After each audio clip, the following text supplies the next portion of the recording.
ստեղծել տեսանելի օրգանական կապ դատական համակարգի եւ իշխանության միակ տիրոջ ժողովրդի միջև։ Այսօր այդ կապը չկա, այդ կապը գոյություն չունի։ Դրա համար այս բոլոր խնդիրները առաջանում են։ Ընդհանրապես ոչ մի հաշվետվողականություն չկա։ Ընդհանրապես մեր իրավատական մենթալիտետը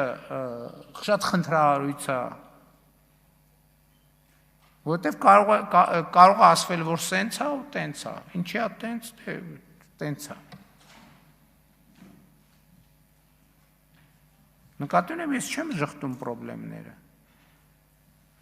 բայց մենք պետք է հասկանանք, անկախ դատական համակարգ չի նշանակում ժողովրդից անկախ դատական, ընդհակառակը նշանակում է մնացած բոլորից անկախ, բայց ժողովրդի իշխանությամբ գործող, ոչ թե ժողովրդի կամքով գործող, ես ուզում եմ էս էլ տարբերակենք, այլ ժողովրդի իշխանությամբ գործող, ժողովրդի մանդատով գործող։ Արձագանք։ Մենք խորհրդարանում եւս այդ խնդրին հաճախ բախվում ենք օրգանական կապի տեսանկյունից, որովհետև դրա ձևական կողմն ամենակապահովված գործող իրավակարգավորումներով։ Մենք այստեղ սահմանադրական դատարանի դատավորներ ենք ընտրում, ԲԴԽ-ի անդամների կեսին, Վճռաբեկ դատարանի դատավորներին, բայց շատ ֆորմալ է դա, հետո երբ որ հարցեր ենք ուղղում դատավորներին կամ Վարշավգույն դատական խորհրդի անդամներին, անընդհատ այդ բանն ենք բախվում, մենք հաշվետու չենք ազգային ժողովի առաջ, եւ այդ հարցերը մնում են օդում։ Ուստի համաձայն եմ, որ նոր սահմանադրությունը պիտի լուծի այդ հարցը։ Սամ ես չեմ էլ եմ ասում, չի կարող ժողովրդից անկախ իշխանություն լինել։ Պատկերացրեք ազգային ժողովը ասի, դե մենք անկախ իշխանություն կամ կառավարությունը։ Չի կարող ժողովրդից անկախ իշխանություն, որովհետև իշխանությունը պատկանում է պետությունն է նա, որ իշխանությունը պատկանում է ժողովրդին։ Եվ այս օրգանական կապերը իմիջիայլոց ասեմ, Հայաստանյաց առաքելական Սուրբ եկեղեցու հետ կապված է մենք տենց խնդրեմ ունենք։ Որովհետև ժողովական կառավարում ընդհանրապես չկա, եկեղեցին համայնքն է, հարգելի գործընկերներ։ Եկեղեցին համայնքն է։ Ոնց հոգևոր համայնքը, հոգևոր հոտը իրավունք չունենա,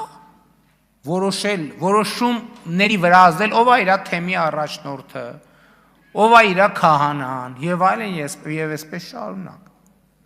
Ընդհանրապես մեր եկեղեցին էլ ոչ թե մեր եկեղեցին, այսօրվա եկեղեցական վերնախավը ոչ մի կապ չունի ժողովրդի հետ, ոչ մի հաշվետվողականություն չունի ժողովրդի հետ։ Դրա համար էլ մենք բանը ու ես դա նորմալ եմ համարում։ Ես նորմալ եմ համարում, ես չեմ փոխում դրանից։ Ասենք մի հատ նոր, եթե ժամացույց ես կապում, պետք է 3 տարի բացատրես այդ ժամացույցը որտեղից ես կապում, եւ դա նորմալ է, եւ դա մենք ենք այդ համակարգը ստեղծել։ Կոռուպցիայի կանխարգելման հանձնաժողով, հայտարարագրում, չգիտեմ, այլ մեխանիզմներ, ESN, ՀԿ-ների, գնումների, մամուլի մեր օրոքա Հայաստանը խոսքի եւ մամուլի ազատության ռեյտինգներում աշխարհում առաջատար դեր բանանում։ Բայց չհասկացա, հոգեվորականը Bentley ունենա, 3 հատ կնիկ ունենա, 1000 ներողություն ես բառի համար, այդ իրանց ընկալումն է։ Ասենք 4 հատ սիրուհի ունենա, ամեն բանում երկրում մի հատ երեխա ունենա, չգիտեմ ոսկեղեններ ունենա, ինչ ասես ունենա, ոչ մեկին հաշվետվություն չտա, խելագար եք դուք։ Ասենք դուք ում եք ներկայացնում, դուք Հիսուս Քրիստոսին, հələ մի հատ մեզ են ասում, ներ։ Դուք ձեզ հայելու մեջ տեսել եք ընդհանրապես։ Եվ այս խնդիրները պետք է լուծվեն, հարգել։ Հայաստանը չի կարա զարգանա առանց այս խնդիրների լուծման։ Մամուլում հայտնվում է, որ կաթողիկոսի աղբերը KGB-ի գործակալը, ոչ մի բան, ոչ ով է հարց տալիս։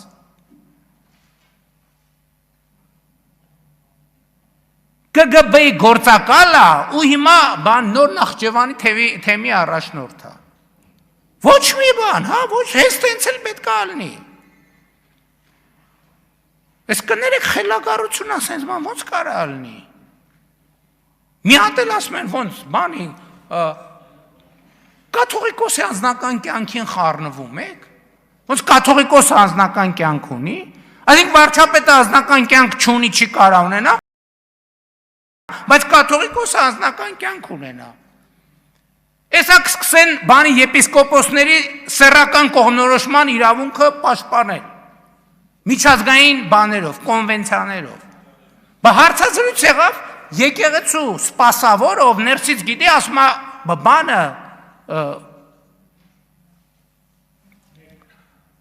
ինչ որ մեկը սեռական կողմնորոշում ունի, ինձ հլը չի էլ հետաքրքրում ավանդական, ոչ ավանդական, որտեղ ինչ է շնակում եպիսկոպոսը սեռական կյանք չպետք է ունենա։ Ու ոնց Հայաստանում մարդ կա, որ մտածում է կարա ուրիշ բան տեղի ունենա, Հայաստանում մարդ կա, որ պաշտպանում է այս դիրքորոշումը, բացառված է, որ այդ մարդը Հայաստանի հետ կապ ունենա։ Ինքը ուրեմն բանն է, այդ բանի եզրասի, այդ բանի գործակալական ցանցի անդամ է, ուղիղ կամ անուղղակի։ Մեկը մեր մասին մի հատ հայտարարություն անի, ասի տեսել եմ բանում անտառում փռշտալիս։ Լսեք, ամիսներով կքննարկեն։ Հիմա մեկը KGB գործակալ է, մեկը բան է։ Քահանաների հետևից անգնում ձեռմեռակցում լռություն կատարյալ։ Լսեք, սա այլասերվածության կատարյալ աստիճանն է, այլասերվածության։ Ու սրա մասին մենք պետք է լռենք։ Կաթողիկոս կոչվածը Գարեգինը աղջիկ ունի, թե չունի։ Ունի, թե չունի։ Այս հարցին պատասխանել է այդ մարդը։ Աղբերը, որ KGB-ի գործակալ է, որևէ բացատրություն տվել է։ KGB-ի գործակալը մեծ հայրենասիրություն բացատրողն է, մեր ազգային ինքնությունը մեծ բացատրողն է։